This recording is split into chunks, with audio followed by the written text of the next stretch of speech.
We will have Sidh Sintusingha. Thank you so much for joining us. Sidh will talk about design lessons and challenges from informal urbanism and alternative spaces, kampung, food craze, and kebabs. So a bit about Sidh, I will read his biography. Okay. Dr. Oh, I'm sorry for the hiccup. So, No worries. reading Dr. Sidh is coordinator landscape architecture major, Bachelor of Environments at the University of Melbourne. Prior to joining academia, he practiced as an architect and landscape architect in Thailand and Australia. His research focuses on addressing socio-cultural, environmental, and scalar problems relating to urban sprawl and the speculation of retrofit toward urban sustainability in Southeast Asian cities. His research also addresses the evolving formal cultural landscape expressions, both planned or designed and unplanned or undesigned, in response to those broader phenomena of urban sprawl. Sidh has widely presented and published in this area both locally and internationally. He is also a research associate at the Victorian Eco Innovation Lab and on the Architect for Peace editorial board. What a CV you have there, Sidh. So without further ado, I will invite you to start the lecture, please. Thank you. Thank you, Roro, and thank you for the very kind invitation. I'm always honored to be part of this.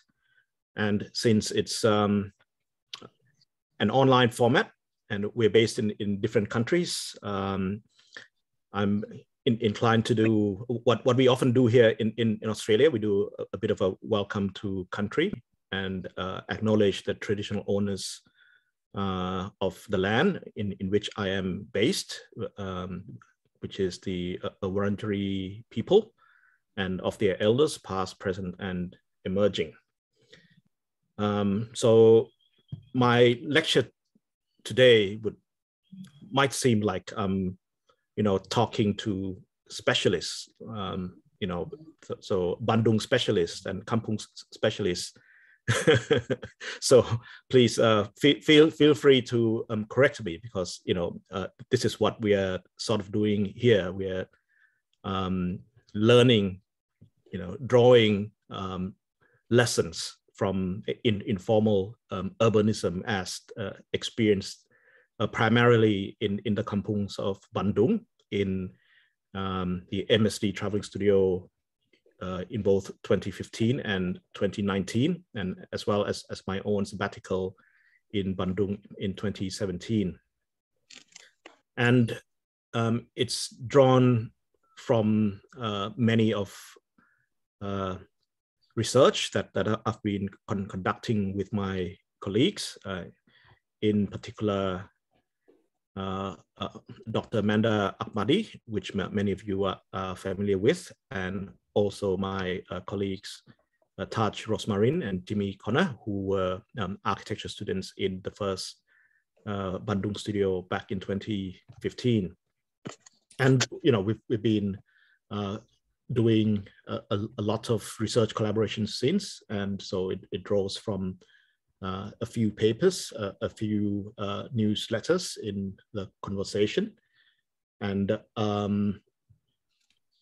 the presentation also draws from a presentation that we did to the Australian Institute of Landscape Architects a year and a half ago, and it's now being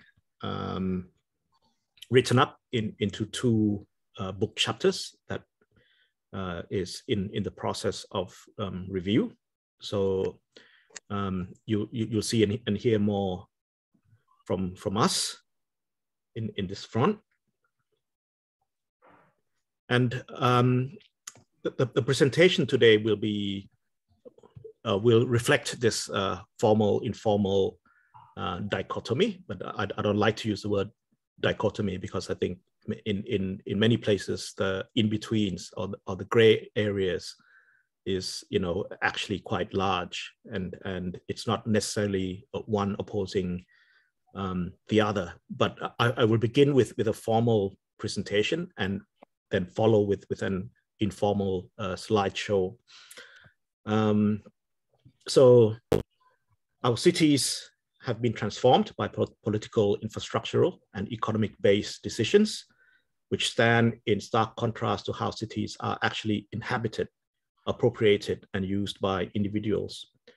So current methodologies of urban development in Australia are, and I would say in most countries around the world, are inherently top-down and often fail to recognize the potency that bottom-up development has had in the creation of positive urban environments. So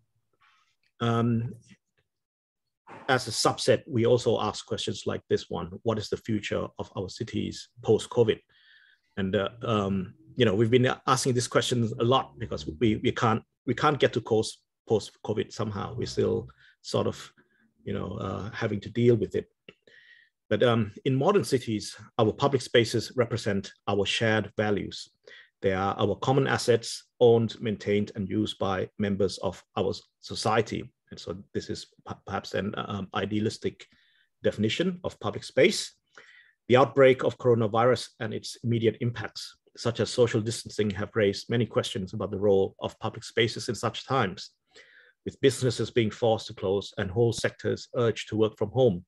Street life has been grinding to a halt in the past couple of years across the world. As fear of infection has increased, public transport use also plummeted and still remains low in Melbourne. Australia is among the increasing numbers of countries to close non-essential public spaces, including restaurants, cafes, and cinemas. Around the world, major sporting events, music, concerts, comedy, festivals have all been cancelled. Any non-essential travel and meetings were discouraged or banned. So these measures are significant. They could uproot the very foundations of how people interact in public.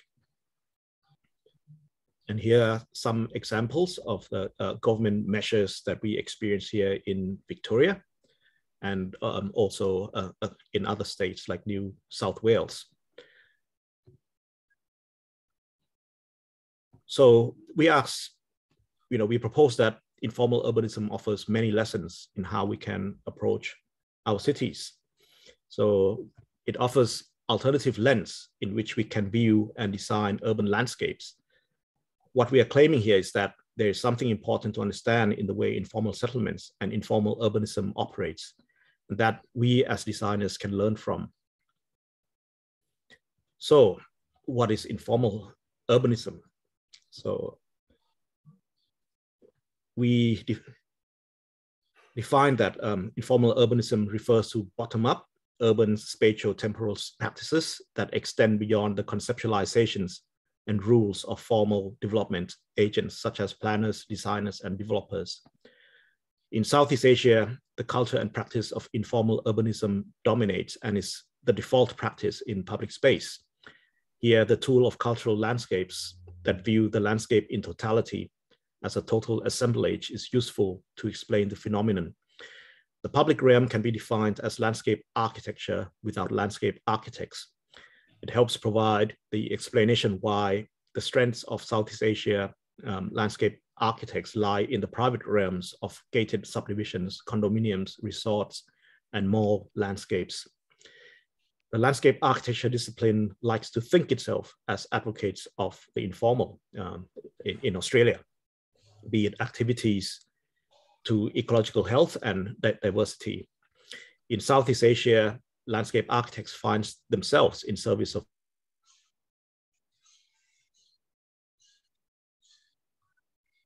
both public and private sectors that want to reorganize. They play perhaps the opposite role as they are in Australia. So they are agents of formalization. They are agents of formalization, which is synonymous with the modernization phenomenon, I would argue. While in economically developed cities wrapped by decades of post-war zoning practices and car-oriented urbanization that have caused socio-economic and spatial fragmentation, landscape architects self-define as advocates for the public realm. This manifests in the discipline's meta-narratives of introducing nature in the city and of socially vibrant public realms that favor pedestrianizations and places, sites for social co-presence and interactions. This could be categorized as informal components, such as nature, and practices, such as people's recreation in and the appropriation of public spaces. In effect, landscape architects are, or perceive themselves to be, purveyors of informalization in highly formal urban contexts. However, with the increased influence of neoliberal market-led urban development practices, the emergence of privately owned public spaces, widely known as POPs, problematizes this narrative, and spaces become depoliticized and highly choreographed under constant surveillance, often favoring commercial interests and benefits. While they're viewed as the problem in Southeast Asia, they in fact provide solutions to problems created in the formal economic sectors. And we know this well, that it's a global phenomenon or condition that can be seen in many different scales and forms. For example, this photo on the left shows a number of street vendors that have set up shop and a small restaurant on the edge of a highway in Cairo, Egypt. The image on the right is one of New York's many infamous hot dog stands. Both these examples of informal urbanism, but in different contexts, both occupying the footpath and creating a vibrancy and dynamism to a street or space that was previously nothing. The next photo shows a section of a small fruit market in Hong Kong, and the right is a similar fruit market, but on the edge of a road in Lae in Papua New Guinea. Two very different urban contexts, but both examples of how informal urbanism can activate a space. This photo you'll all be familiar with, is a street side restaurant in Bandung. And on the right, a kebab shop off Nicholson Street in Brunswick East in Melbourne. Both structures are temporary in their nature and occupy spaces used for different purposes during the day, a road and a car wash. What we are saying here is that informal urbanism isn't a condition found only in Southeast Asian cities. It's everywhere and happening in Melbourne too, which by the way, I argue is geographically part of Southeast Asia. And central to all this is this notion of right to the city. And I quote David Harvey, the right to the city is far more important than the individual liberty to access urban resources. It is a right to change ourselves by changing the city. The freedom to make and remake our cities and ourselves is, I want to argue, one of the most precious yet most neglected of our human rights, end of quote. So we argue that it facilitates social mobility, and it facilitates, small business practices and integration into the urban economy and culture for both rural migrants or migrants from foreign countries into Australia. And it facilitates, a formation of an emergence of access to the city and also new identities. And this is in contrast to the prevalence where, so much of our urban environments have been decided for us. And as we know, sadly, small businesses have been hit particularly hard by the COVID and lockdown restrictions, and maybe disproportionately so. So these are very short summary of a lot of analysis and work across 3 research projects across Bandung, Footscray, and Melbourne's inner suburbs. So through our research on informal urbanism across urban conditions spanning economic developing and developed cities, namely in the kampungs of Bandung, Melbourne's suburb of Footscray, and also Melbourne's kebab urbanism, we offer 5 lessons that we hope you find useful in your competition that facilitate the right to the city to inform post-COVID-19 urban practices.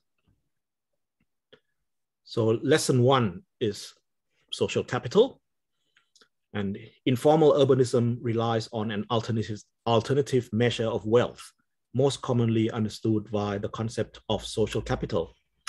Through our research, we have concluded that the most successful environments are built upon personal relationships and connections that value the notion of collective wealth. Reciprocity and trust are key currencies of social capital. Informal settings boast high levels of social interaction, the overlapping of land uses, intensity of street life, population density, and morphology manifest high levels of social connectivity. In fact, the informal sector has emerged as a complex system of social interactions. As informal contexts operate without many formal regulatory systems and processes, social interaction is key to controlling and regulating the urban environment. The informal production of space within informal settlements is primarily defined and formed by the people, which consequently results in an inseparable relationship between people and place. So here in Footscray, Footscray is located 5 kilometers west of Melbourne CBD, and it is currently a major point of confluence for some of Melbourne's largest multicultural communities. And from its infamous notoriety as a haven for drug users to its current status as an entry point for immigrants, the urban environment of Footscray has been able to successfully adapt in order to accommodate for the needs of a constantly developing city. It has been able to achieve this by enacting an alternative model of urban development to the mainstream, whereby different waves of immigrant communities have been able to alter and adapt the urban environment to suit their own particular practices and identities. The result is an urban fabric that is wholly unique, a complex hybrid of different cultural practices which intertwine and constantly respond to one another. The context is read as a complex amalgamation of heritage, signage, cultural reenactments, appropriations, and human interactions. The buildings seem to fade to the background, and what emerges is a complex layering of fine-grained signs, decorations, furnitures, cables, etc. These ephemeral and informal elements add to the vitality and intensity of Footscray's street life. Shops often extend their commercial activities out into the public realm, using the footpath as extension of their stores. However, it is this unique urban fabric that is currently being torn apart as Melbourne's middle-class populations begin to expand outwards. Overscaled and insensitive developer-driven projects have kickstarted the process of gentrification, directly threatening the suburbs' ethnically diverse and traditionally working-class origins. Local councils even put bans on street trading. On the other hand, the density and scale of Indonesian kampungs create high levels of social interaction, which have huge impacts on the success of them as neighborhoods. There is a huge amount of trust within these settlements. And at prayer times, these vendors simply walk away, leaving their shops unattended, but they will be safe because they are surrounded by people they know and trust. And as you can see here, the presence of children unattended by adults are indications of trust and social capital wealth. The informal nature of development, scarcity of floor area, and intensity of social interaction produces shared spaces, which are particularly common in use. Spaces like this mosque here are self-built and self-funded by the community by means of gotong royong, or what we define as reciprocity. And of course, I'm open to learning from you guys. So these spaces operate as gathering spaces and places of worship. And as they are built from the bottom up, they uphold value within the community. This isn't just mosques, but also kindergartens, schools, basketball courts, and buildings and facilities such as these are often built by the community as a team or produced. And relating back to Footscray, we can consider Footscray Market as a community infrastructure. It is the lifeblood of the suburb and services many of the residents and businesses in the area, whilst providing space to meet and interact. Now, lesson 2 is human scale. Fine-grained human-scale environments help foster this social capital and enable the formation of diverse social relationships. The notion of human scale relates to both the physical scale of the built environment, architecture, forms, and spaces, but also its translation to the scale of spatio-temporal practices. Informal settlements are inherently human scale. The urban morphology of informal settlements are almost always human scale. This is partly a result of short-spanning construction methods and availability of construction materials. Generally speaking, the scale of the buildings are often appropriate for the street widths. Informal self-built practices always promote the scale of the pedestrians. Social capital can be reflected in a human scale approach to urban landscape design. Informal settlements as an entity are also human scale in economic terms, in that services are decentralized and individual entrepreneurs and local businesses are the dominant outlets of economic activity. This vendor portable stall is designed to be carried over the shoulder through the narrow street of the kampung. You may be very familiar with this and take it for granted, but I will say that my Australian colleagues and students view this as evidence of a micro business and the creativity of the vendors and residents.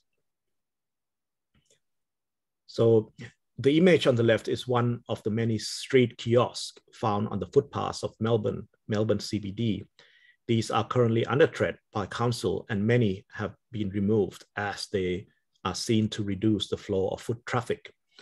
Fine-grained urbanism, as we can see here, has proved to be a successful approach.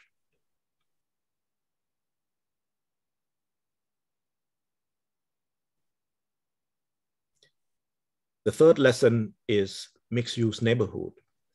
Informal urban practices, negotiation, and expenditure of social capital in human scale offer an alternative understanding of architectural typology, encouraging mixed hybrid uses that favor multiplicity. This often results in complex manifestations of spatial ownership appropriation, a diverse expression of multi-layered forms of identity, and an engaging activated street presence. The effects of COVID and the forced lockdowns have highlighted the importance of the suburb. Working from home has meant the suburbs have played an increased role in our everyday lives. If you're lucky enough to live in a well-serviced suburb, you may have had access to a supermarket, a local cafe, a school, place of worship, a place to exercise during this time.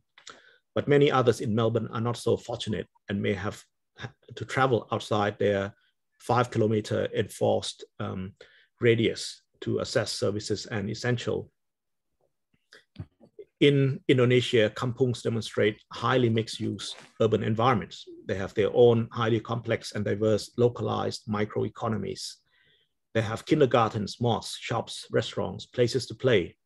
We can learn from these as designers and architects. Melbourne Street, that is just rows of single-use housing, could learn from this and incorporate a multiplicity of uses. Top-down zoning and overlays only produce generic urban environments. Something that you often see in Bandung and within kampungs are warungs, which are shops, often connected to the owner's houses. These not only serve as a means to help the residents economically, but add diversity and vibrancy to place. It's not just happening in Indonesia, but Melbourne also, as you can see from these diagrams of converted houses and chop houses in Richmond and Footscray. Chop houses are scattered throughout the inner sub areas of Footscray. Likewise, kebab vans are also an example of this. They turn underutilized, unappealing spaces into lively spaces, and particularly at night. Lesson 4, temporary activation. Mixed uses extended in time results in temporary practices that provide efficient and flexible methods of urban activation that are adaptable to a variety of environments and scales. And we demonstrate these through kebab urbanism. And the ubiquitous kebab van has become a part of urban character of Melbourne over the past 3 decades. Long before the food truck craze hit Melbourne, inner city dwellers knew the kebab van, a food outlet of modest scale temporary construction, most often existing within a van or trailer, and typically located within car washes or petrol stations at intersections of busy arterial roads. Kebab urbanism can teach policymakers and planners a lot about placemaking. For many migrants, the kebab van is a point of entry into a new society. They provide a path of transition into starting a business, allowing owners to establish a customer base and earn money before committing to a formal shop lease. This is akin to informal settlements in Indonesia. Lesson 5.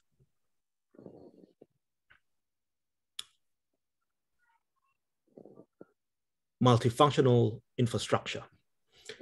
So layered together, spatial, temporally, social capital, human scale, mixed-use neighborhoods, and temporal activation form multifunctional infrastructure that encourages multi-scalar appropriations and interpretations of pre-existing urban infrastructure.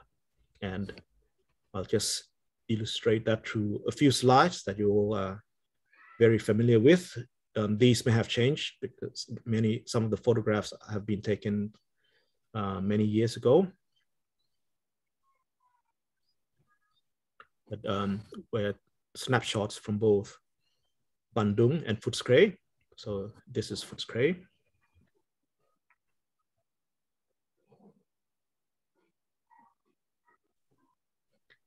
So to summarize this formal first part, regardless of location, the three cases demonstrate the lack of policy to mitigate conflicts between formal and informal city. Many policymakers, planners, or designers are often limited to, by default, formalizing informal urbanism. Unfortunately, the outlook of many politicians and city makers is that informal practices, whether of kampungs, street vending, or kebab vans, are undesirable, illegal, ugly, and detract from the ideal urban experience. Interestingly, this outlook is often contradictory with the concurrent promotion of food truck and cafe culture by many of these same proponents. Bandung is famous in Java and beyond for its vibrant cafe scene. In Melbourne, food truck hubs such as Welcome to Thornbury represent the homogenization of this phenomenon and mark decisive moments in the gentrification of the surrounding area. There are alternatives to the ubiquitous developer-driven urbanization, where local communities directly affected by developments are carefully considered. In Melbourne, the City of Melbourne's complex negotiations between developers and key stakeholders at Queen Victoria Market offers a potential local model to safeguard and sustain 19th century market vending practices. And in fact, they've invested more than $100 million to this task, but highlighting the importance of conserving perhaps intangible heritage. There's no reason this model could not be carefully applied and extended to Footscray's markets. Complementing the markets, Footscray's small and fine-scale businesses could be recognized as alternative models for urban vibrancy and inclusive socio-economic resilience. Pardon me. The apparent looseness in street regulatory enforcement in the ethnic precinct of Footscray is also promising. These are highly interrelated practices which help mitigate socio-economic inequity while meaningfully contributing to and showcasing Melbourne's multiculturalism through migrants' remaking of the city and themselves. A similar perceptual change can result in a more sustainable and humane trajectory for Indonesian cities. Note that we are not viewing informal urbanism with rose-tinted glasses. For instance, we recognize that kampungs are not equal and there are stark differences in economic opportunities, living conditions dependent on the kampung's location, tenure, time of establishment. Contrasting conditions even apply within a kampung, where, for instance, in kampungs built on steep slopes along the Cikapundung River, houses next to the water are less internet connection. Maybe I'm freezing. Okay, I've stopped freezing. So houses next to the river are less accessible, isolated from economic opportunities on the main thoroughfare and susceptible to heavy flooding. Informal urbanism's practices make place-making lessons offer alternative practices to the proliferation of generic and often speculative urbanism. They operate across many different spaces and spectrums, ranging from the car to the pedestrian, temporary to permanent, informal to formal. It is these small urban gestures that continue to diversify, enliven, and humanize our cities. They insert human-scale interactions, activities, and the sense of security from being among people in spaces that would otherwise be considered unsuitable for socializing or even threatening. With partiality for modern multi-story housing and fashionable global forms such as cafe and food vans, policymakers and politicians should acknowledge and apply lessons for more inclusive subculture of informal urbanism that already exists. There's no doubt that informal urbanism are an important mainstay of Bandung's and Melbourne's urbanity. We argue that it underpins the successes of Australian multiculturalism's bottom-up practices. Top-down planning and multicultural policies need to reflect and complement this reality that mitigate the populist and polarizing myth of kampung inhabitants or immigrants as an economic burden to society. On the contrary, their practices of informal urbanism will continue to complement, enhance, and help renew the city's shared culture. I will now move to the informal part. Let me just check how much time I've taken. So the time is good. You can yep. continue. Yep. Okay. An informal slideshow, mainly of informal urbanism and alternative spatializations, with particular focus in Melbourne and some other Australian cities and urban space. So this you are very familiar with, the notion of informal practices through the path of least resistance. So this path is informally formed because it's much shorter from this side of the footpath to the station than walking on the formal footpath here. And moving to the darker extremes of informal urbanism, which is homelessness conditions. And we see this prevalent in the streets of Melbourne, whether within the CBD, the inner suburbs, or even my area. So in this case, perhaps it's a tactic, spatial tactic of survival.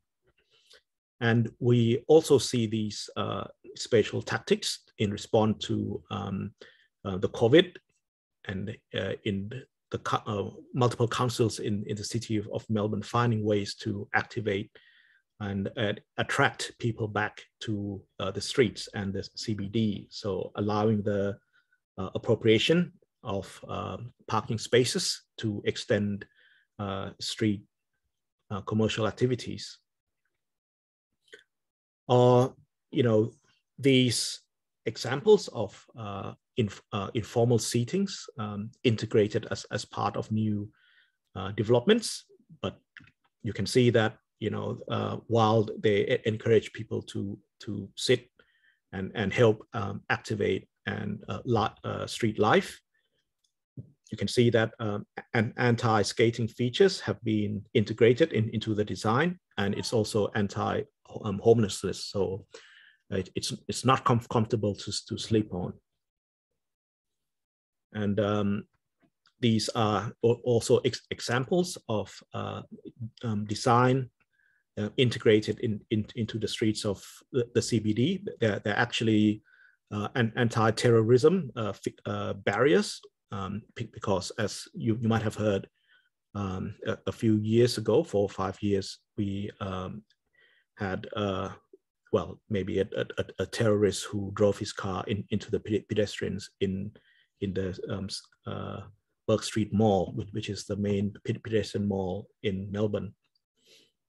And if there's skateboarders within this group, this is Lincoln Square. It's just south of the University of Melbourne campus. This used to be a very famous square for skateboarders. It wasn't really designed for skateboarders, but because of its modern straight line design and many edges, it's one of the very famous a subcultural place for skateboarders, and they often film themselves and upload into YouTube. But since then, the council has ensured that it's not usable for skateboarding. They've repaved with cobblestones. They've broke the space up with these planting beds and lawn, and also integrate these anti-skateboarding features. So I would say skateboarding and the notion of play broadly are also manifestations of informal urbanism practices and spatialization. This is much closer to home. This is the Melbourne School of Design building that has many of these straight line designs as well that has been appropriated by skateboarders. And you can see how the formal decision makers have tried to resist and prevent that. And as a result, many of skateboarders still have to find their own spaces and appropriate spaces for skateboarding. This is near my place in Preston. It's known as a do-it-yourself skate park made by skateboarders themselves.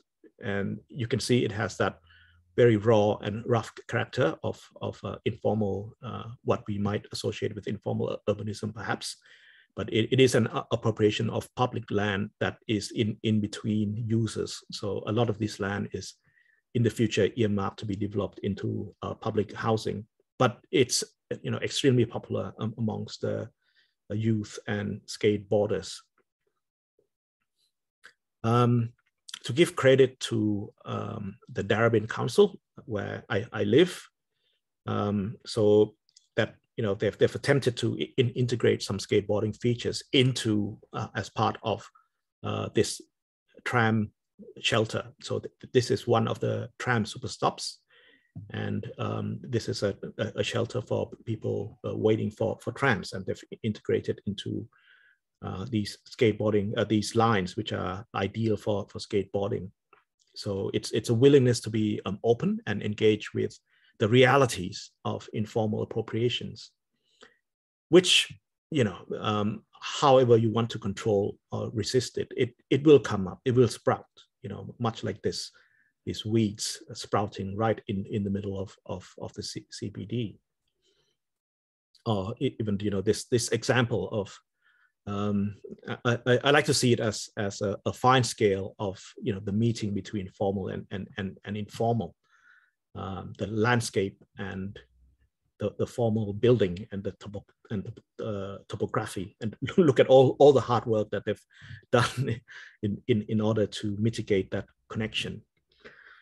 So as I mentioned, nature or ecology is always informal. It will always do what it wants. So in essence, I propose that the beach is, the ideal civic space, because it's probably one of the most inclusive space, and anyone can go there. As we can see here, this is Williamstown Beach. It's a suburb of Melbourne to the southwest, but in fact this beach is man-made. It's not natural, but again that blurs the line between the notion of what is nature and what is not. And play, the beach encourages this, affords, invites people to appropriate and play, especially whether they're children or adults. These are my kids really enjoying themselves here. And going to a lake in Ballarat. And again, this notion of design and designing between the lines between what is nature and what is human made, and blurring those lines. because essentially the nature that we see here are really all human-made.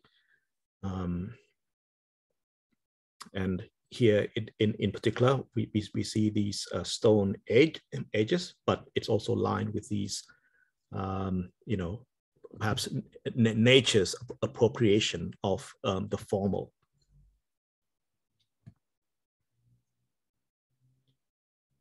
And this is a much more perhaps human created edges, extremely formal expression. And here we head to Canberra. This is the playground at the National Arboretum. Perhaps it's a formalization of natural forms, but but still designed in such a way that it's very open to child's free play and appropriation, as these 3 kids are doing here. Or this creation of this space, amphitheater, large lawn space, which kids really love. Once my kids and my friends' kids see it, they just ran down and start rolling down the hills, as kids love to do. So this is examples of perhaps learning from the informal, of nature and of child's play, and combining that effectively in the design landscapes.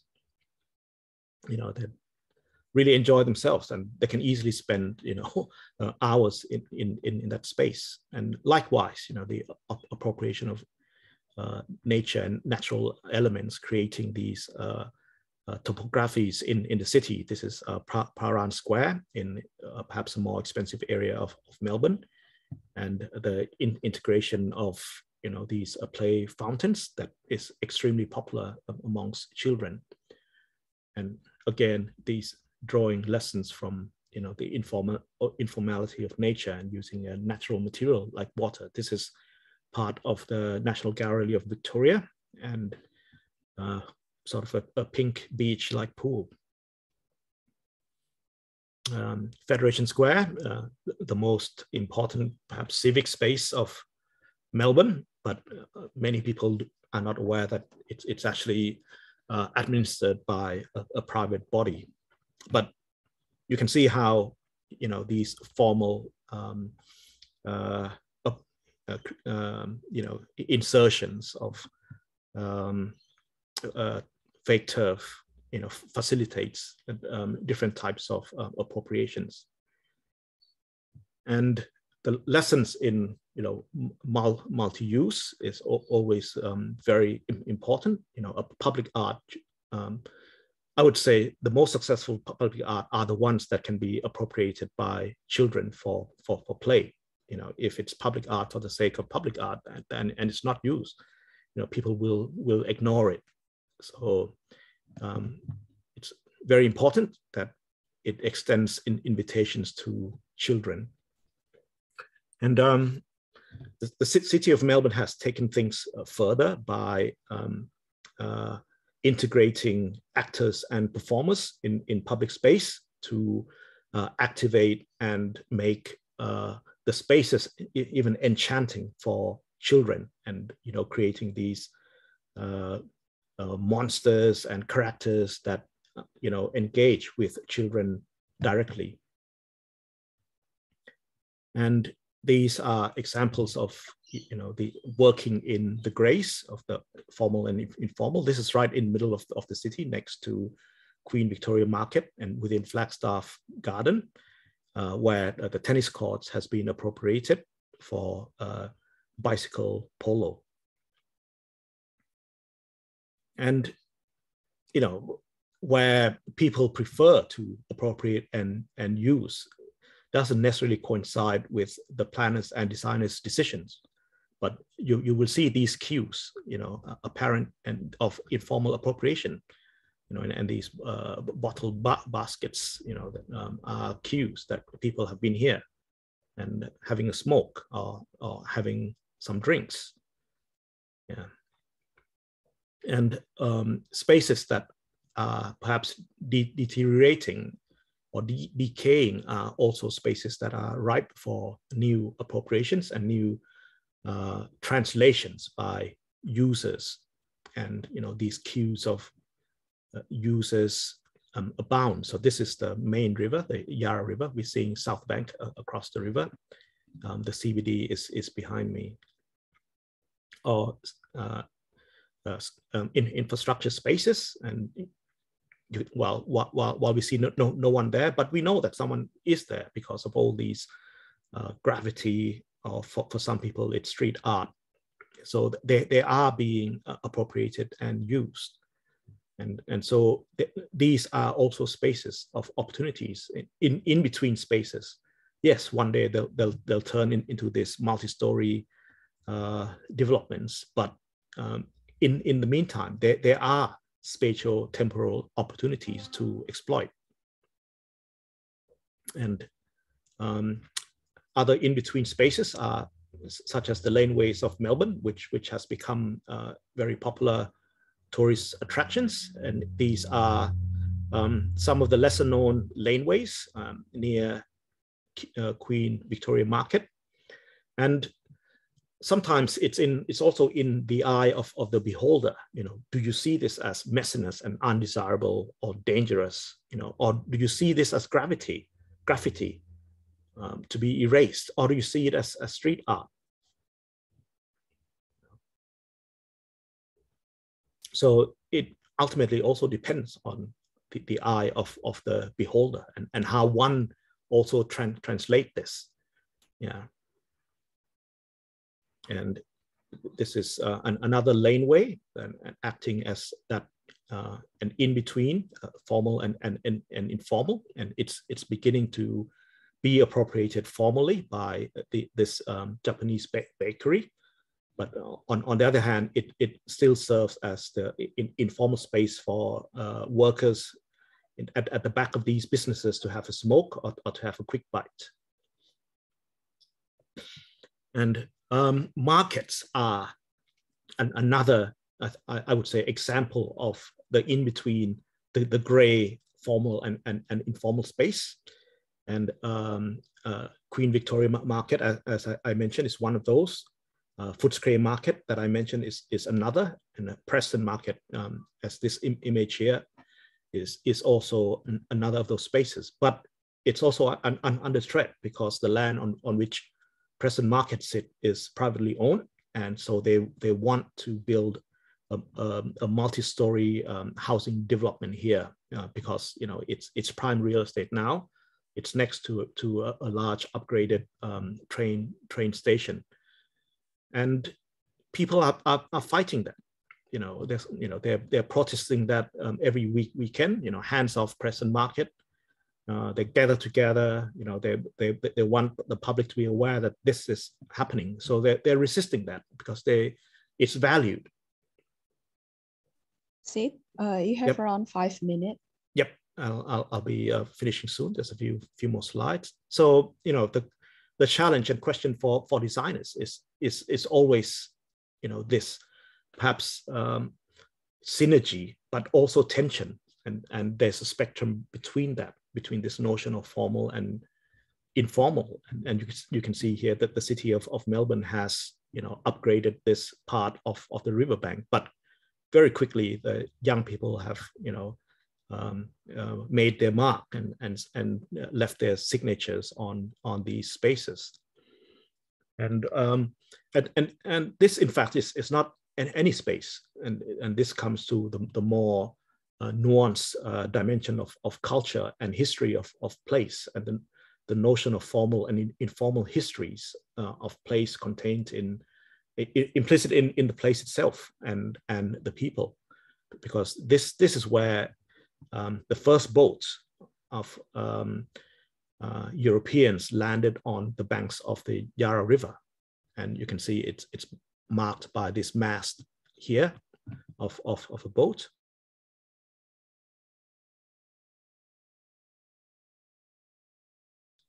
Or within this space marked by this ship anchor, but in contrast to the indigenized landscapes of these gum trees in the background.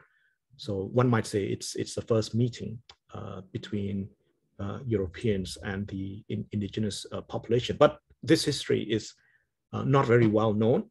Yeah, it's perhaps quite subdued, and many tourists or visitors would simply miss it. I will end with this image and an example of informal appropriation at scale, where global issues and local issues synthesize and merge on this space of a light pole and next to a pedestrian crossing on Lighton Street, from these invitations to attend seminars, Russia and the West, the question of imperial proxy war and national self-defense, very global. We're literally in a proxy World War III at the moment, but also very localized issue. Someone lost a ring and around this area. So just asking, please, if you find something, and also advertise for, other events.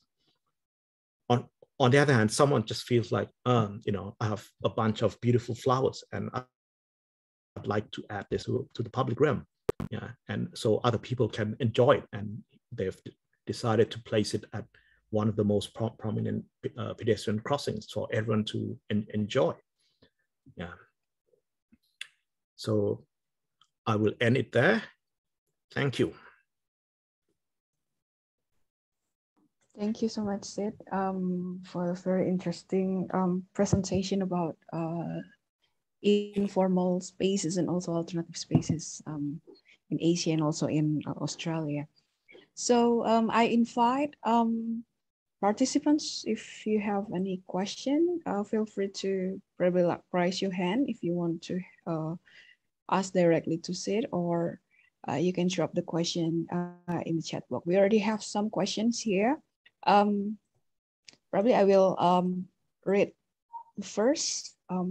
Sid, from Dico, do you think that informal urban places such as street vendor spaces should be designed by the planners, or should we just let them grow organically, since they usually take up other public spaces such as pedestrian ways? Please, Sid, your response for this question. Yep. See, I advocate for collaboration, for interaction between administrators and specialists and the locals. Yeah, I think that should be at the core of any practice, that any decisions on any spaces is always made in collaboration, in consultation, with the users, with the local stakeholders, because the argument is that people should be inseparable from place. Yeah. Otherwise, I would say, we're just advocating for more, perhaps, placelessness, and imposition of the others into your spaces, without a good understanding of how the locality works. Yeah. Sid, following that question, I've once talked to the one representative of the government, and she said that the problem with that kind of collaboration or participatory is costs much, and it is a long process, and the bureaucratic system needs something that is fast implemented, designed. So what's your comment on that? Yeah, well, it's a reality of such participatory practices in that it's complex, it's intensive, it's very hard. Yeah. And it's expensive, and maybe that is it's especially in Melbourne, and I can think of the case of Queen Victoria Market as an ideal representation of that. because millions of dollars have already been invested in that process over a period of 6 years, but you hardly see anything happening yet. And mainly because, there's multiple stakeholders and there's multi scales of conflicts to deal with. But, that's just the nature of the beast. The plus side is that the practices of old traditional, vending is still preserved. The downside is that you're not seeing much, progress in the perhaps renewal of the market itself. Yeah, but the choice is to, give developments or developers a free hand in decision making, and that could be, quite dangerous, and that is perhaps what is happening at Preston Market. And because at least Queen Victoria Market, the land is actually owned by the council. In Preston Market, the land is privately owned. So the private landowner, the developer, has a much more influence in terms of where the market or what can be done with the market. All right, thank you for the answer. Diko, if you have any following up question, please feel free to ask. Meanwhile, I will continue to the next question from Akbar Fala. How we as architects and urban designers respond to separate zoning done by the government, which is contrary to mixed-use development? Yep, this is the challenge for all of us who are advocating for a more bottom-up practice. I'm not saying, a total bottom-up practice, but the ideal practice would be some sort of a good balance and synergy between a bottom-up and top-down practices. So I think, what we do have to advocate for is, yes, the processes and practices itself, yeah, and changes in that, and a move away from this type of very top-down decision making for the city, yeah, and I think that's the main challenge for designers, planners, and stakeholders of place the world over. Yeah, and it's also about looking globally as we can now, and learn from all these best practices.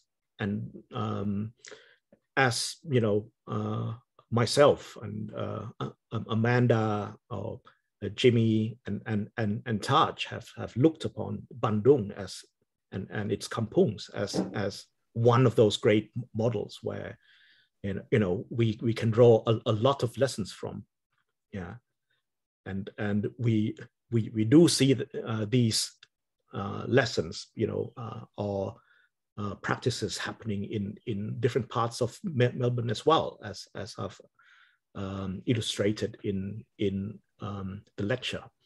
And so it's also about highlighting these lessons and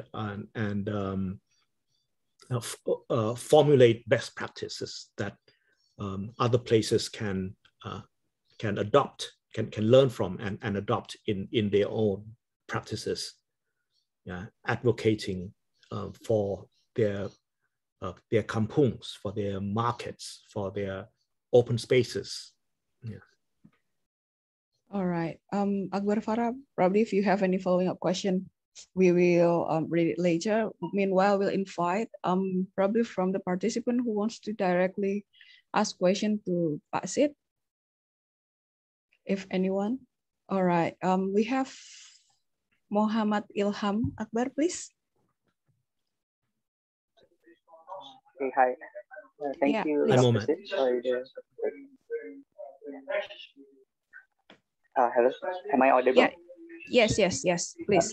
Okay. We can hear you clearly. Okay. Yeah, I'm really interested with your presentation talking about in-between spaces. empty lots of lands that are not developed yet. But I think this is important in Bandung because a lot of examples that you showed in Melbourne have the luxury of space. Well, I think often in Bandung we have very limited space. So when we appropriate sidewalks, for instance, uh, we can't do it like in Melbourne because then you have like no more space for people to walk if we're appropriating it for street vendors, for instance, or if we appropriate roads and more informal settlements, then a lot of them they become too dense, and we have problems. All of the problems that you also mentioned, like floodings and things like that. What I want to ask is, in terms of in between spaces, a lot of the times, like you said, they would become a condominium anyway in the future. Like, are you aware of best practices on how to appropriate these in between spaces, and how to make sure that they not later become affected, or how do we negotiate with the landowners and how do we use it in the long run, and how do we make people go there anyway, because the spaces below bridges, for instance, and things like that, for street vendors, they might not get the foot traffic that they need to have income. Like, do you have like any ideas, recommendations about how we can use these in between spaces? All right. Thank you. Thank you, Ilham, for a very interesting question. Please, Yep. Sid, respond to Ilham's question. That's a big question. Yeah. Whoever can answer that wins the competition for sure. Yeah. So see, I would say that each place, face their own specific conditions, and with particular stakeholders, particular space, particular densities, particular practices, particular issues, particular conflicts, as you have articulated. Yeah. And so, first and foremost, which is why, a robust understanding of place is very, very important. And if I can think of any example where, or precedent where, a city has been successfully developed or advocate for, the Melbourne CBD is perhaps one example of that, but it's actually coming from the opposite of Southeast Asian and Asian cities, which is highly dense, as you mentioned. The Melbourne CBD back in the 80s and early 90s had no one living in it. It's empty. After 5 o'clock, nothing. It's a dead city. The weekends, it's dead. Yeah. But from the late 80s onwards, there've been a conscious plan to bring people back, to rezone the city. Yeah, to allow mixed use, to allow residential developments, and there's also a conscious decision to focus on pedestrianization and transit-oriented development, returning more of the road surface to pedestrians rather than cars. Because before that, Australia and Australian cities are very car dependent. It's a very low use of public transportation. It's still low, but through this change over time, it's been able to shift public perception of the CBD, from a dead city to one of the most vibrant and perhaps livable city in the world. It's only the Melbourne CBD and inner suburb that is livable, because beyond that, it's still very much car oriented. Yeah, in this area, they've shifted to pedestrianization, more uptake of public transport, building and encouraging a cycling network and culture, and curating activities on the street. Yeah. So how this is possible, one key thing is leadership. Yeah. So what Australian councils have is in-house advocates, and often they're designers and planners. In Melbourne's case is Rob Adam, and he's been the head of design and culture in Melbourne City Council for close to 3 decades.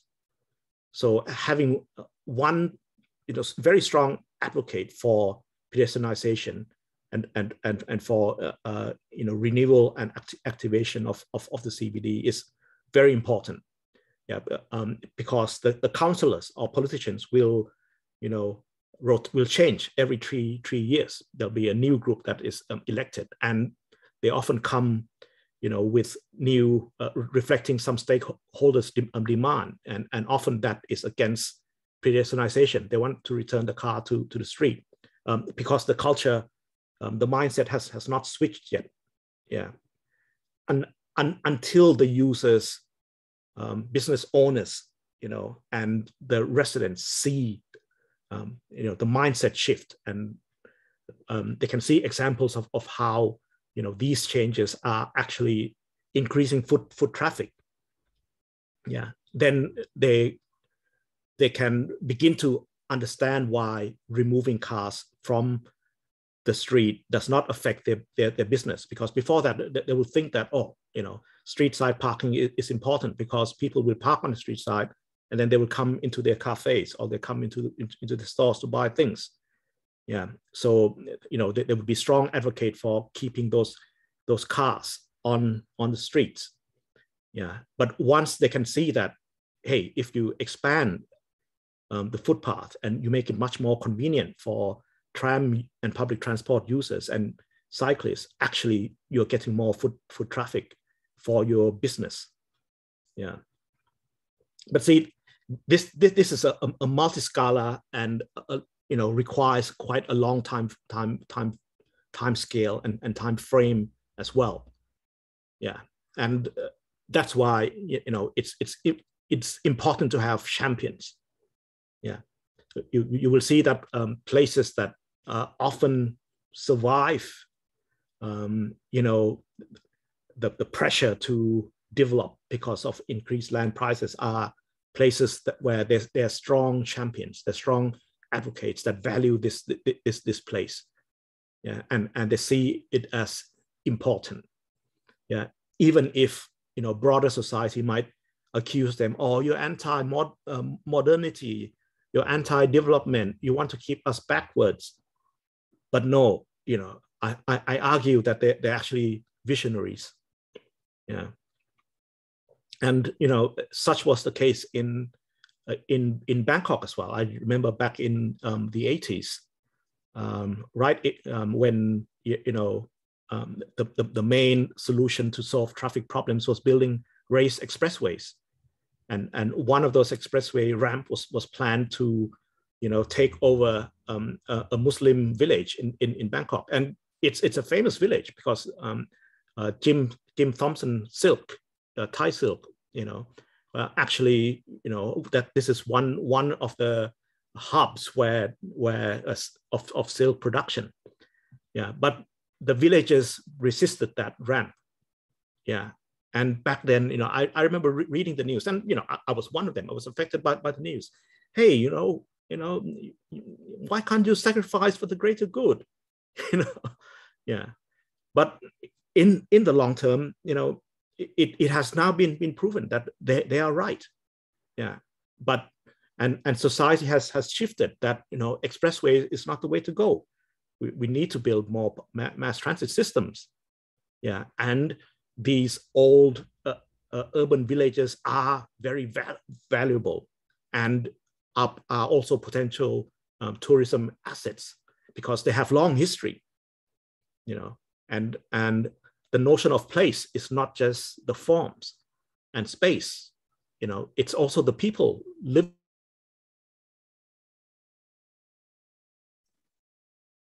in there. It's also their history, and they are important, places and histories of the city. Yeah. Okay. And again, this goes to this broader notion of culture and history, and which histories is, dominates or preferred, but which is why it's important, to tell the narrative of place history is important.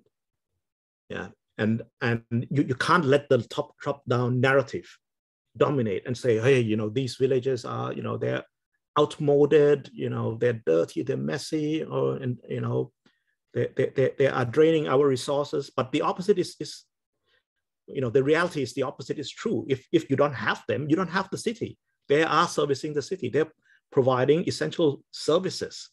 Yeah. So it's also about, being inclusive, design that is inclusive of these phenomena. Yeah. Yeah. Okay. Thank you, Sid, for answering big question given by Ilham. Thank you, Ilham. We can continue to invite another probably participant.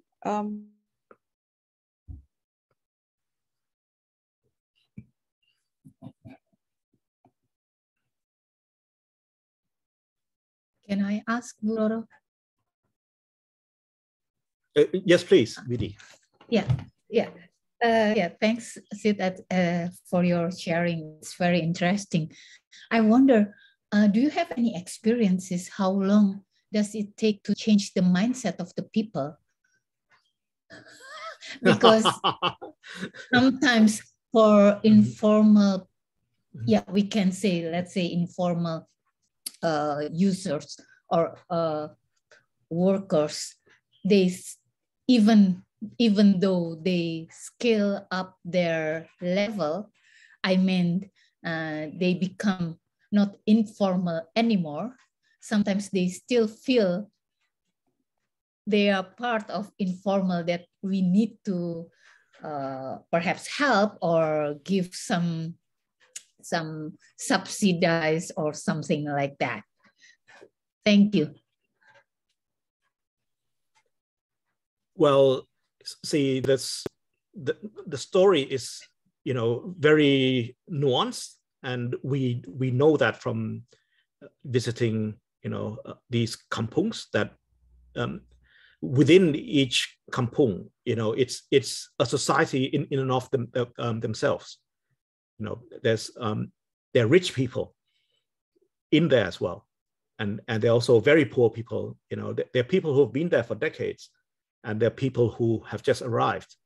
So one might say that the story is actually the same as the rest of the city. Yeah, and it's about understanding that, and understanding what is needed, what opportunities is needed.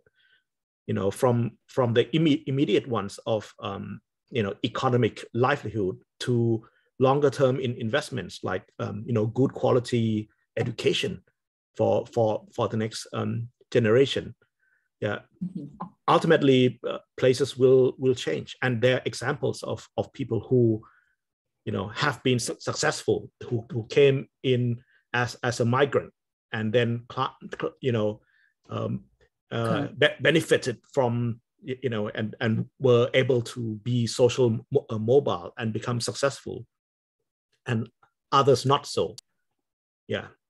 So it's a question of how governments or NGO understand and grasp the nuances of and customize help accordingly. But critically, I think the key is that it's place-based.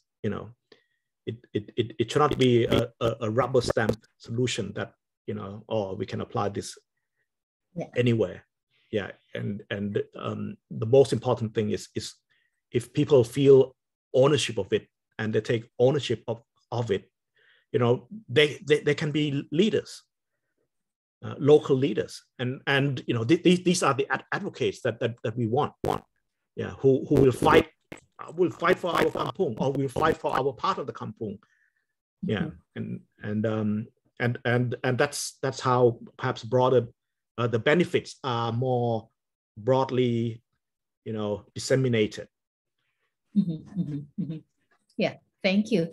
So it's another way to say that is our responsibilities. Yeah, well, I think, as I mentioned, that the most successful places of practice will have, a strong champion behind them. Yeah. Whether it's the formal sector, like example of the city of Melbourne and Rob Adam, who was there for 30, 40 years. And see that is the time span that he used to change the mindset of the whole city. Yeah. Yeah. To, leaders within the kampung or parts of the kampung. Yeah.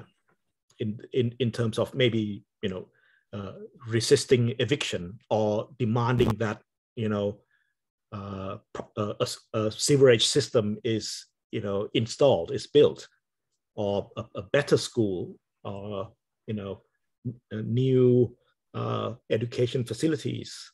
Yeah. So it takes these champions to, hey, we should get it too. Yeah. Yeah. But thank you. Yeah. All right. I'm sorry I got cut. My internet connection is down. I don't know why. So I'm back here. Thank you, Obuvidi, for covering up. So Sid, I will continue reading the question in the chat box. This is about culture, different culture. I mean, Indonesia have different culture. Our tropical Indonesian culture rarely walks due to the heat. This make our pavement and pedestrian roads largely ignored and neglected. And even a lot of them are taken away for people to set up shop and make frontage extension of their shop. So I think this is connected to the idea of providing people infrastructure to walk.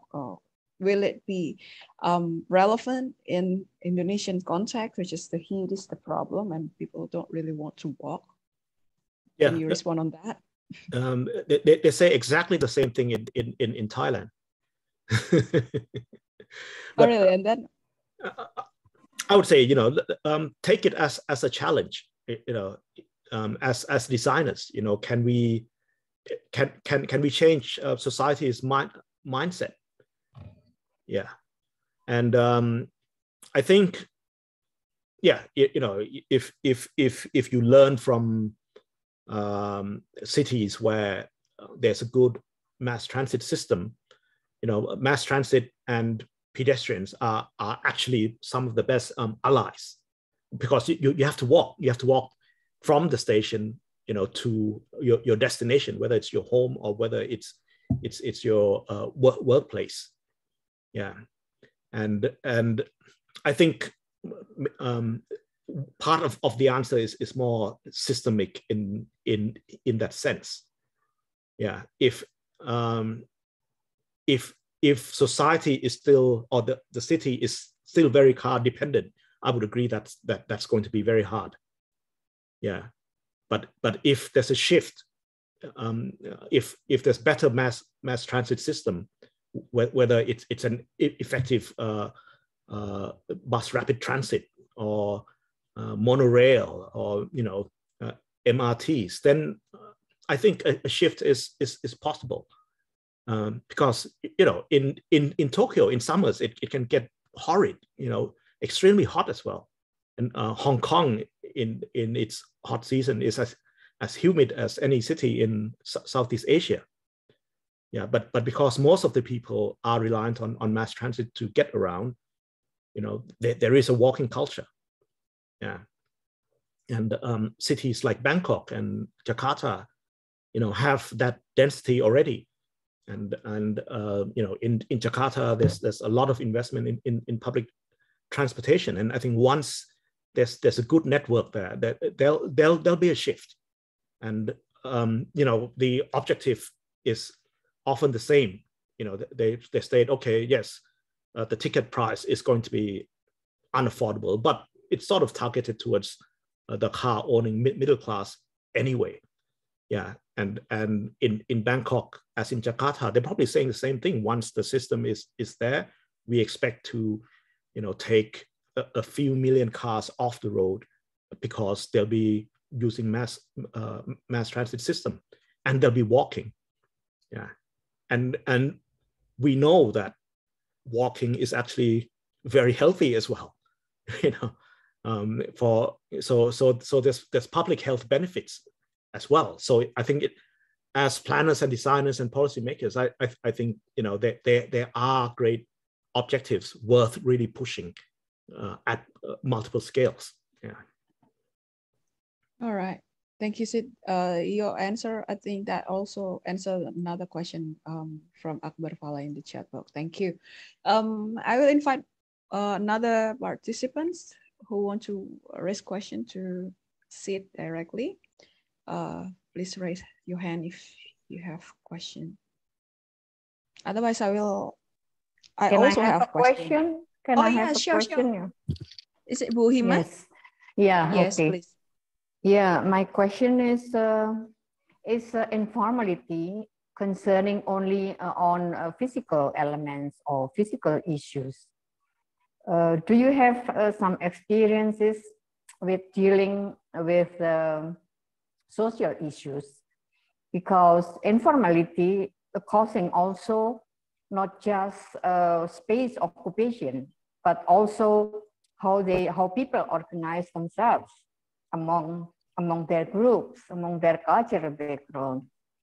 That makes also a negative impact of promoting informalities, because it creates this informal structure of organization that causes negative impacts to the society in general.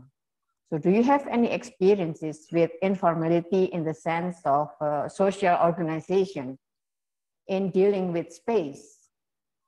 So, for example, there are some groups who work together to make a new territory for themselves, or how to occupy public spaces for the sake of their own groups. What do you think about informality in that sense?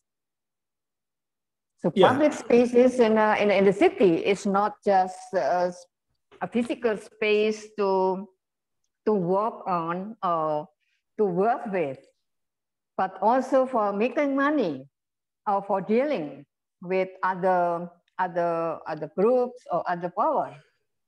What do you think about that? Yeah, I think this is another systemic issue. Yeah, because we know that informal urbanism phenomena is also a result of the formal sector and the governments and private sectors' inability to provide sufficient or desirable employment for the whole population, and hence there's an emergence of the shadow economy as we know it. So that's the first level in terms of the broader government capacity and policies to encourage business and economic investments and changes. Yeah, and at a final level of housing, yeah, in and secure tenure. Yeah, there's the Thai government project known as Ban Man Kong. Yeah, and in fact, it was partially inspired and learning lessons from Indonesian practices in housing upgrade. I'm not sure if it's Surabaya. Yeah, Kampung Improvement Program. Yeah.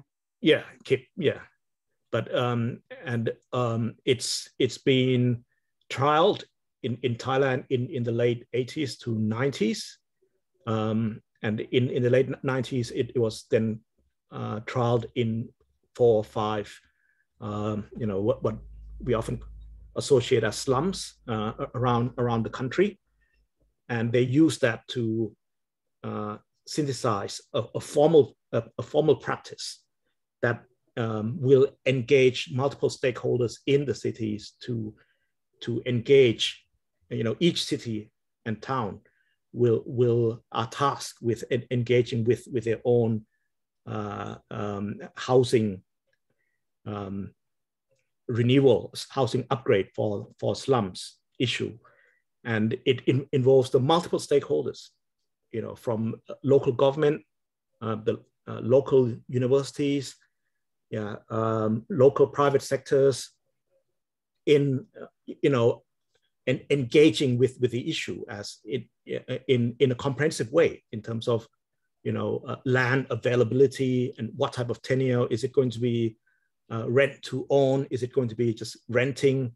Is it going to be securing private property or public? And it engages directly with the slum dwellers themselves.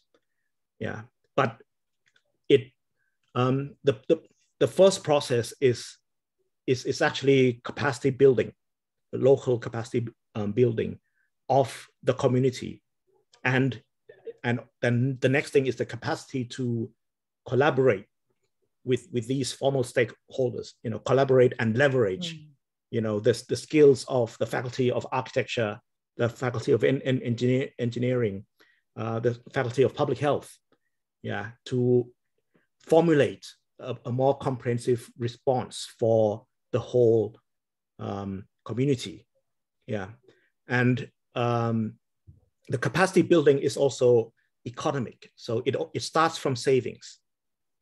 So the formulation of co-ops and savings groups is often the starting point, and it's locally managed. So usually, as I've talked about in previous response, there's an identification of what they call the natural leader, and the natural leader is almost always female and often a teacher, and so it's a person who has social capital and respected, and this person will provide that leadership and trust, where every week, each resident will bring a bit of their money. And so this creates a change in habit and mindset. And eventually, when the savings reach a certain point, the government subsidizes some money, and while the process of securing land, planning, designing each houses is ongoing. And once that level of saving is reached, then the project hits the ground. So it begins from the socio-economic capacity first, before it shifts to housing. And of course, some people will critique that, it's the building of the middle class. But yes, it is the building of the middle class, a new, maybe lower middle class with secure tenure. Because once you have that secure tenure, there's always more opportunities where you can step up and take advantage of other opportunities. Okay, thank you. Thank you, Ibu Hima, for the question. I still invite question from the participant. You can either drop the question in the chat box, or please raise your hand to have a conversation with Sidh. Anyone?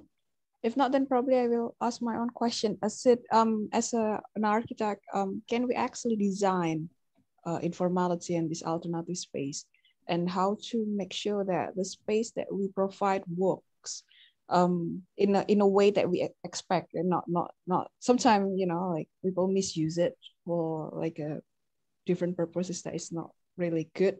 For instance, if we talk about new capital city of Indonesia, as you're aware of, what should be present there to ignite this kind of informal and alternative spaces can be utilized by the people who will inhabit it there?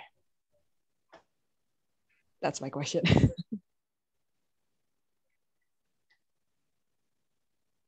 Sid? Well, maybe they shouldn't build a new capital. You know,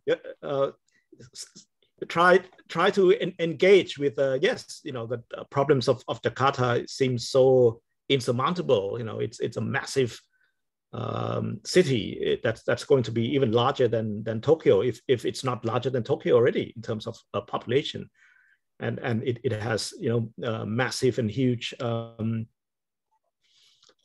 you know, what in Australia we call wicked problems. It seems so hard to solve. You know, land subsidence, rising sea levels, increased population. You know, it's all compounding. Yeah, but I think it's still going to be, even if you have a new capital, it's still going to be the major, you know, economic hub for the whole country. And so, you know, why not? And it's still going to attract, you know, more people from the other cities or from the rural area, because you know, it's the city of opportunities. Yeah. So on the other hand, you know, building a new city, you know, it's going to take time. You know, maybe the first few decades, it's going to be a dead city most of the time, where the politicians will only fly in when there's a meeting, or the senior bureaucrats as well. Yeah, and of course they're not going to think of informal settlements yet, and it will just happen, you know, around you know, perhaps existing kampungs, if they are in that area. That's the way it often happens. You know, much like it has happened in Bandung or Jakarta. You know, the city, in fact, the modern city, in fact, expands into the kampungs, into the old rural kampungs. Yeah, and maybe that is the solution to understand this process of urbanization and learn to sort of improve it. Yeah. And mitigate and find better synergies between, you know, the expanding, the suburbanization of the city and the pre-existing kampungs. Yeah. But I mean, I agree that probably the new capital city is, you know, the need of the new capital city is questionable, but it's happening. So just to prevent, you know, what has happened in Jakarta, you know, not just probably overcrowded, and then this is related to my second question, actually, how to balance the potential and the problems of urban informality. We have to admit that despite all the potential, they also have hidden problems. For instance, in the kampung, very dense kampung, the threat of fire and floods, and in that COVID time, you know, social distancing become impossible in that particular area. So how to balance this, and not only see this discourse with a romantic eye, you know, like as if this is like something only good side that we see, but what's your input on this?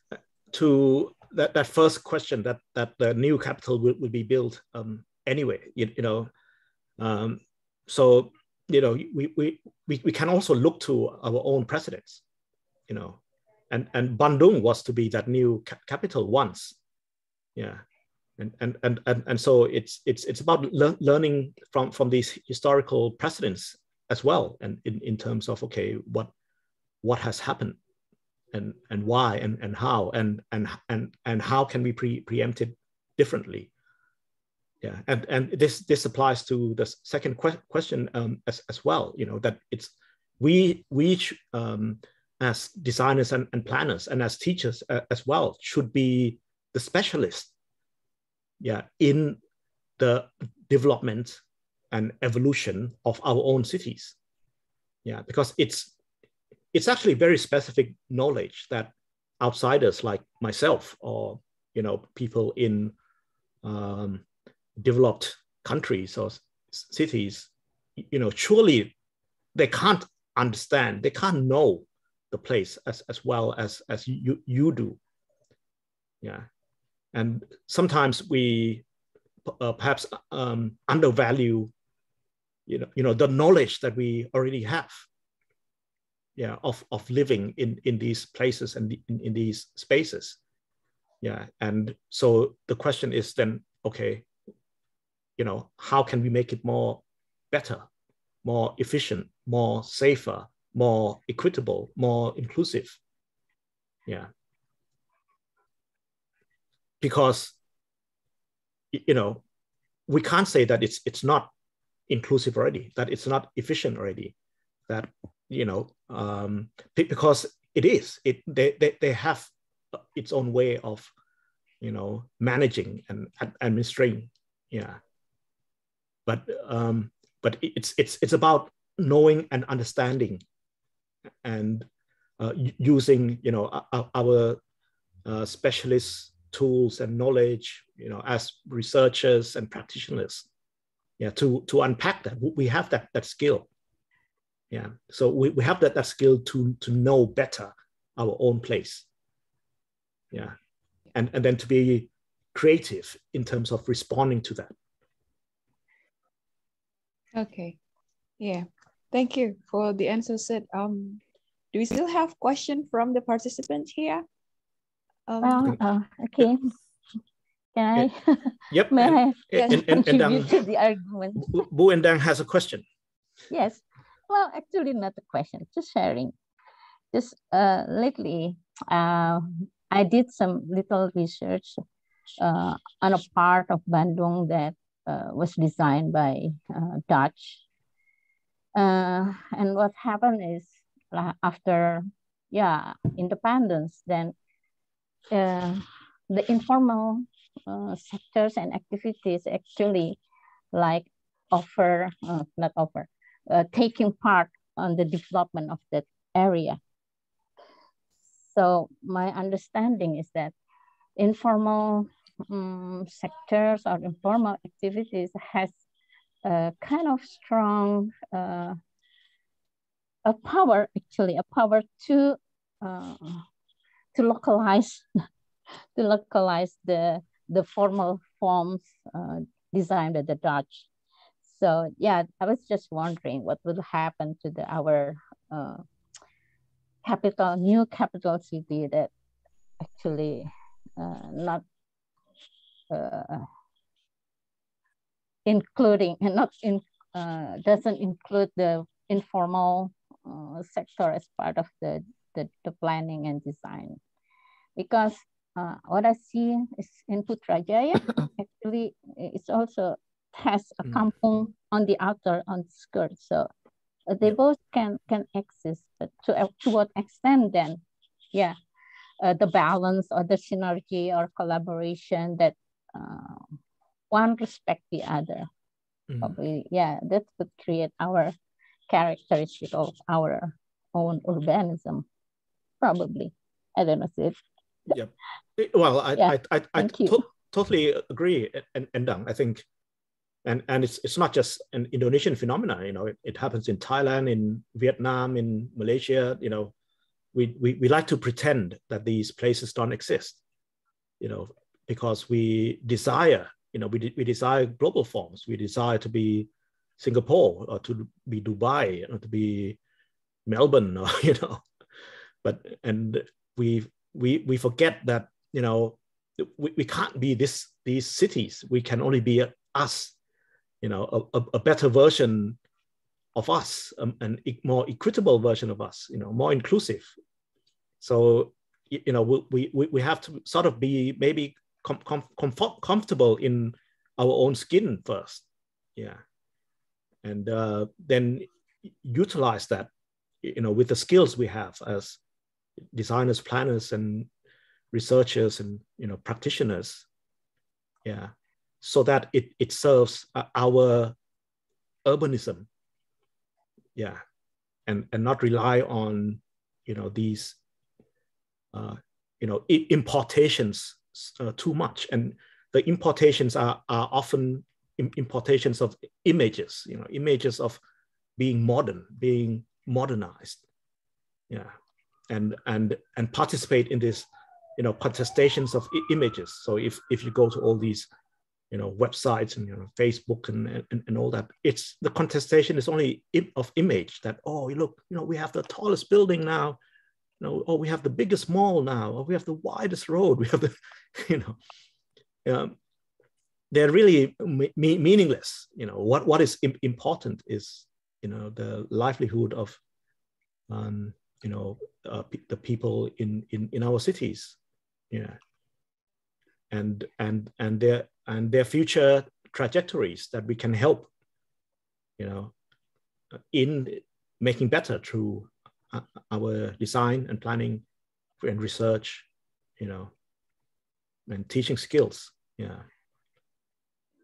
Isn't that in the other way around, that we underestimate our own capacity? Exactly. So we think that, yep. We think that our people are all tended to be informal, to be incapable of dealing with the space or with the urban space. When we build a new city, maybe we should think that everyone who is coming to the city will enjoy to be the new place, and they won't react as it reacts, the way they react in the situation like Cikapundung, for example. Is that possible? That maybe we have miscalculated also the people who will be coming to the new capital city. Not everyone is thinking as a Cikapundung people, because there is a long history of the Dutch colonialism and so on. And in the capital city, we don't have that kind of situation, that the kampung is built because of segregating the local people and the Western people, for example. Maybe it won't come again to the coming centuries. So cannot we be more optimistic that people who are coming to the new capital city, they will have a new perspective of living in the city, for example? Yeah. Don't you think in the other way around? Yeah. Exactly. I totally agree with that. And we are part of the people who will be part of this project. Yeah, it's we have been underestimating ourselves and our knowledge. Yeah. And so if we can work with other stakeholders in this capital city project. Yeah. And so we don't have to be afraid of informal urbanism, for example, because it's a new century, there's a new way of living in the capital. So do not compare always to the same situation as in Java, for example. Is that possible to think in that way? How is urbanism in the coming centuries, for example? Maybe there's a new theme, not informal urbanism. Maybe it's completely different urbanism, for example, but what we cannot project it from now, or we cannot imagine from now. Yep. Because it's completely different. We live in a digital world. Yep. Everything is digitally, so maybe it won't be coming the type of informal urbanism like in Bandung or in other cities, for example, in Java. So maybe we have to think more positively about the coming urbanism in the new capital, not just comparing with what is happening in Java. What do you think about that? Yeah, exactly. I think it is about learning from those, all the precedents of new cities that have came before. Whether it's Bandung, Putrajaya, or the previous generation of new cities like Canberra, planned new cities, and maybe that's not appropriate anymore. Washington before that, it's not appropriate anymore to compare with Washington, Melbourne, Canberra, or other new capital city, because it's just happening years ago. And it won't happen again in the same way Yeah, for the coming 50 years, for example. And it's the lineage of new city building. But see, if they understood that history, they wouldn't build a new city. They wouldn't build it because all these cities are, more or less, I would say, failures. Yeah, in because many of the dimensions. Because of the digital era now, it completely disrupts everything. We agree or not agree, we have to accept that everything is changing because of digital era or digital technology. So thinking about city could not be comparing with the city, although it is historical, but with a different era, it's completely different. We cannot compare it. Yep, but we in my opinion, maybe we have a wrong perspective also to think city comparing to historical situations, for example. Then we have to learn how we could learn something from the history differently from the way we are comparing the physical condition only. But we have to think about the changing in the way of thinking of people, in the way of living of the people, for example, to compare them. So physical comparison is not sufficient anymore. Yep. So that's my opinion. Yeah. Yeah, that's that, and that's where our research skills comes in.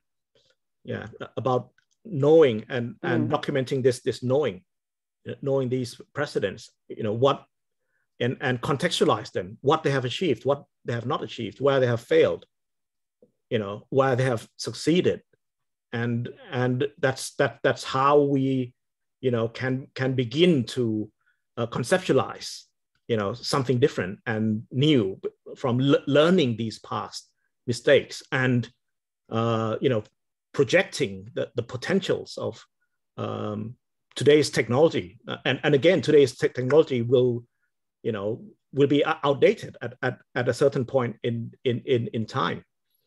Yeah.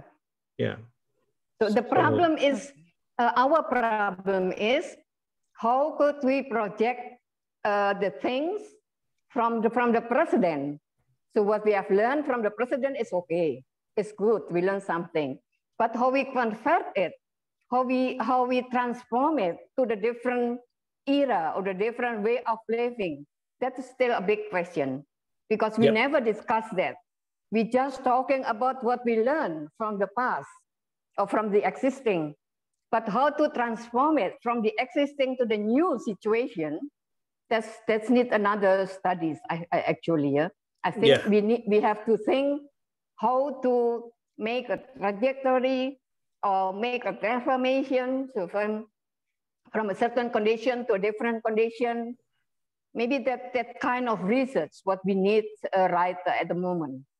Yep, and we I think so. We are ideally positioned to do that as designers and planners, because we create, we imagine, we visualize, we test ideas. That's what we do. Yeah. So the discussion in the coming years, maybe it should be in that direction. How we come to new ideas, or how we transform problem to ideas, for example. So maybe that's our challenge. Yep. For every one of us. So. Thank you, Ibu Hima, for the comment and for the insight. Yeah. So I think there is an optimism as shown by Ibu Hima, that probably new way of living or new pattern of living probably will come up in the new place, in new city. That's a positive vibe. Then we should be able to probably project so that we will provide the right spaces for the right activities for the right people, and that's a challenge. Okay, we are 5 minutes to end at the end of the session. Probably Sidh, you want to have a concluding remark, or you want to sum up all the questions and the response? Well, as